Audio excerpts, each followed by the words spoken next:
जय शिवराय. नमस्कार मित्रांनो, मी तुमच्या सर्वांची लाडकी पर्णिका म्हणजेच परी.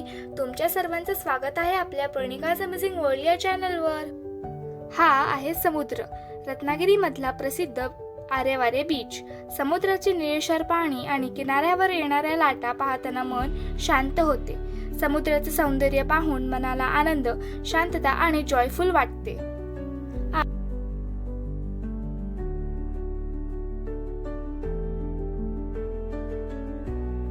आज आपण आलो आहोत रत्नागिरी जिल्ह्यातील जयगड मधील जयविनायक मंदिराला भेट द्यायला. चला तर मग मंदिर पाहूया.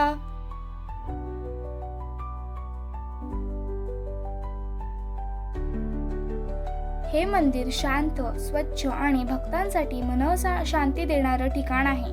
हे मंदिर जयगड जवळ काचरे गावात आहे. गणपतीपुळे पासून साधारण 13 ते 15 किलोमीटर अंतरावर आहे. मंदिराच्या परिसरात सुंदर बाग व तळे आहे, ज्यामध्ये सुंदर असे मासे सुद्धा आहेत. तळ्याभोवती हिरवळ आणि स्वच्छ वातावरण आहे. तळ्यातील पाण्याचे रिफ्लेक्शन मंदिराचे सौंदर्य आणखीन वाढवते. जयविनायक मंदिराजवळ असलेले तळे मंदिराच्या सौंदर्यात भर घालते. स्थानिक लोक याला जिंदल गणपती असेही म्हणतात, कारण हे मंदिर JSW एनर्जी यांनी 2003 मध्ये बांधले आहे. जयगड किल्ला किंवा गणपतीपुळेला गेल्यावर बरेच लोक येथे दर्शनासाठी येतात. मंदिराची रचना खूप सुंदर आहे आणि कोकणातील पारंपरिक शैली व हिंदू मंदिराचं आर्किटेक्चर यांचा सुंदर मिलाफ दिसतो. मंदिराच्या या पायऱ्या मजबूत दगडांनी बांधलेल्या आहेत.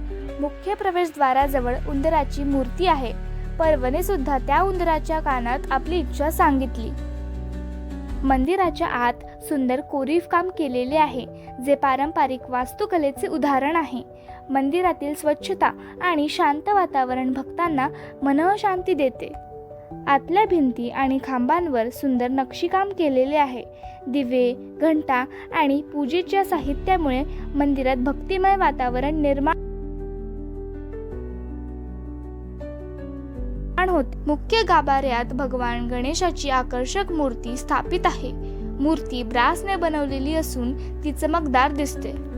गणपतीची सोंड, मुकुट आणि ज्वेलरी अतिशय सुंदर रीतीने बनवलेली आहे.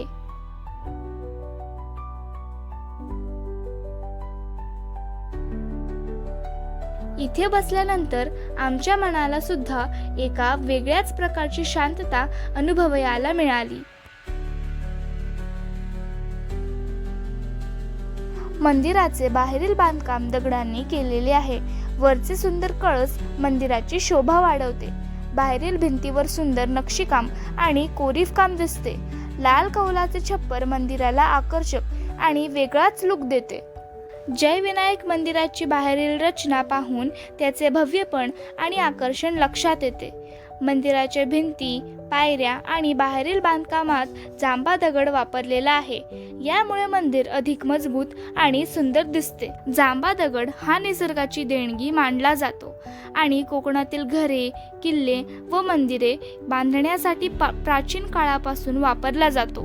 मंदिराच्या आवारात हनुमानाची भव्य मूर्ती आहे, जी शक्ती आणि भक्तीचे प्रतीक मानले जाते. गणेश चतुर्थी आणि संकष्टी चतुर्थीला येथे मोठी गर्दी असते. सगळीकडे हिरवळ असल्यामुळे परिसर अधिक शांत आणि मनाला सुखवणारा वाटतो. इथे भक्तांना बसून विश्रांती घेण्यासाठी सुंदर बाग आहे. इथे भरपूर झाडे असल्यामुळे उन्हाळ्यात थंडावा आणि आराम मिळतो. मंदिराभोवती नीटनेटकी बाग, हिरवेगार गवत आणि विविध झाडे लावलेले आहेत. जर तुम्हाला आजचा ब्लॉग आवडला असेल तर लाईक, शेअर आणि चॅनलला सबस्क्राईब करायला विसरू नका. जर तुम्हाला आजचा ब्लॉग आवडला असेल तर कमेंट करून नक्की सांगा. भेटूया पुन्हा एका नवीन ब्लॉगमध्ये. Bye bye.